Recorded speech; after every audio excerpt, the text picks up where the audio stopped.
All right, today we're going to get into a really fascinating and honestly pretty complex legal argument. It challenges a moment that completely redrew the map in modern African history, the 1993 decision that made Ethiopia a landlocked nation. Now, this isn't just some historical deep dive. We're exploring a legal case that keeps coming up, one that questions the very foundation of a country's borders.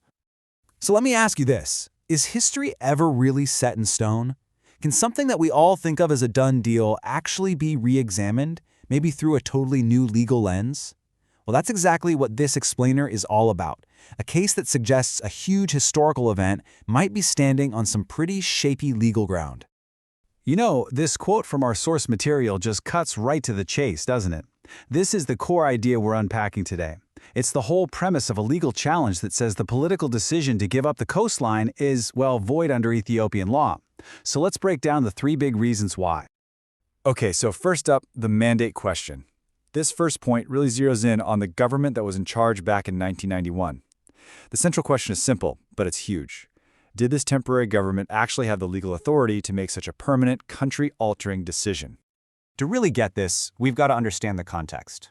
After the old military government fell, a new administration was put in place. But, and this is absolutely crucial, it was a transitional government. Its whole job, its entire purpose, was to steer the ship toward constitutional rule, not to make irreversible calls about the country's sovereign territory. And right here, you can see this massive gap. On one side, you have the government's mandate. Their job was to prepare for a democratic future. But on the other side, what they did was approve the permanent surrender of territory. According to this legal challenge, there's just a fundamental mismatch between the temporary limited power they were given and this massive permanent action they took.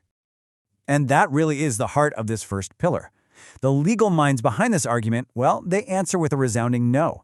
They argue that having the authority to set up a democracy doesn't automatically give you the authority to dismantle the very geographical definition of the state.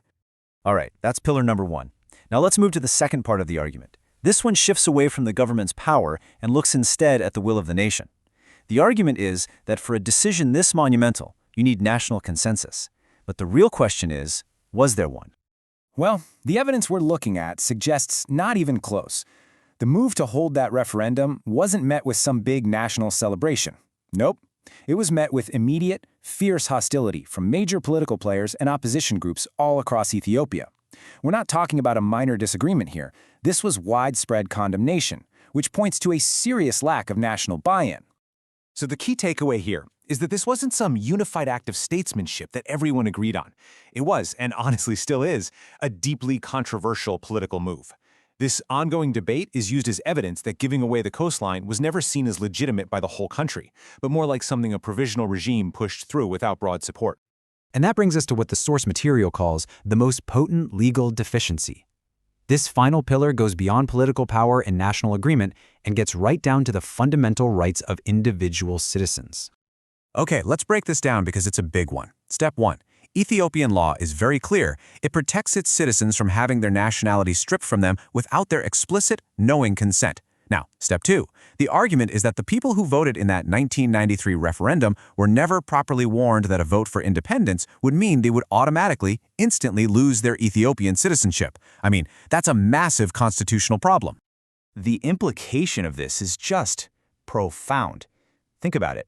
If the government ran a process that ended up wiping out the fundamental citizenship rights of its own people without due process, then its legal and even moral authority to give away that territory in the first place gets called into serious question. This one single flaw, it's argued, could unravel the whole thing. So, we've looked at these three pretty distinct arguments. Let's pull all these threads together now and see how they create this one cohesive legal challenge to that 1993 decision. So to recap, the whole case that this decision is void really stands on three legs. First, you've got a temporary government acting way beyond its power. Second, you had massive opposition at home with no real national consensus. And third, this huge constitutional flaw over the loss of citizenship.